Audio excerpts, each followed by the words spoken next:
America में federal government के shutdown को पूरे 24 घंटे हो चुके हैं। कांग्रेस फंडिंग बिल को लेकर किसी सहमति पर नहीं पहुंच पाई और रात 12 बजे के बाद से कई सरकारी विभाग और एजेंसियां बंद होने लगी। इस बीच तुरंत शटडाउन खत्म करने का एक प्रस्ताव सीनेट में लाया गया, पर वहां जरूरी समर्थन नहीं मिल पाया। नमस्कार, आप देख रहे हैं न्यूज़ 18 का डिजिटल प्लेटफॉर्म और मैं हूं आपके साथ जागृति खंतवाल। अमेरिका में 24 घंटे में आखिर क्या क्या हुआ, इसकी बात करें तो सबसे महत्वपूर्ण बात यह है कि डेमोक्रेटिक सांसदों ने ACA सब्सिडी के विस्तार की मांग पर अड़े रहने का फैसला जारी रखा है, जबकि राष्ट्रपति डोनाल्ड ट्रंप और रिपब्लिकन नेता उस खर्च को मंजूरी देने से इनकार कर रहे हैं। यही असहमति शटडाउन की सबसे बड़ी वजह बनी हुई है। शटडाउन के बाद से व्हाइट हाउस और उपराष्ट्रपति JD वेंस लगातार चेतावनी दे रही हैं। उपराष्ट्रपति JD वेंस अचानक व्हाइट हाउस की एक प्रेस कॉन्फ्रेंस में पहुंच गए। उन्होंने चेतावनी दी कि अगर ये टकराव कई दिनों या हफ्तों तक चला तो फेडरल कर्मचारियों की छटनी करनी पड़ सकती है। उन्होंने प्रेस ब्रीफिंग में भी कहा कि मामले के खींचने पर नौकरियां जाने का असर अस्थायी नहीं रह सकता। व्हाइट हाउस की प्रेस सेक्रेटरी कैरोलिन लेविट ने ये भी माना है कि एजेंसियां कटौती की तैयारी कर रही हैं और छटनी नजदीक मानी जा रही है। आकलन के मुताबिक लगभग 7,50,000 फेडरल एम्प्लॉय फरलो यानी कि अनिवार्य छुट्टी पर जा सकते हैं और उनका वेतन तब तक रोका जा सकता है जब तक कि सरकार काम पर लौटकर रिम्यूनरेशन का आदेश नहीं देती है।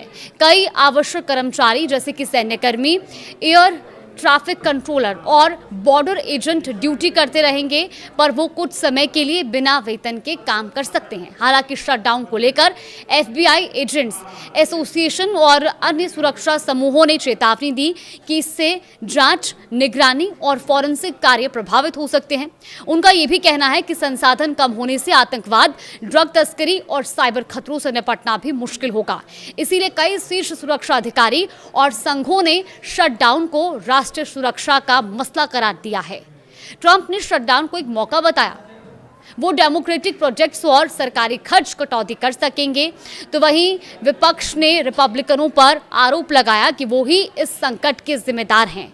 जनता में भी सवाल बने हुए हैं। एक हालिया पोल की अगर हम बात करें तो उसमें 38% लोगों ने रिपब्लिकनों को दोषी माना, 27% ने डेमोक्रेटिक्स और 31% ने इन दोनों ही पक्षों को जिम्मेदार बताया है। DOI की योजना के मुताबिक कई नेशनल पार्क आंशिक रूप से खुलेंगे, पर सेवाएं कम होंगी और संवेदनशील हिस्से बंद किए जा सकते हैं।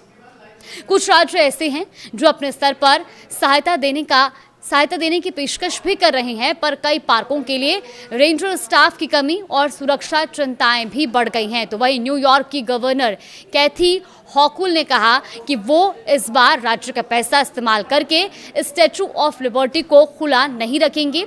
इसीलिए अगर केंद्र सरकार सेवाएं बंद कर देगी तो वहां भी सेवाएं प्रभावित हो सकती हैं।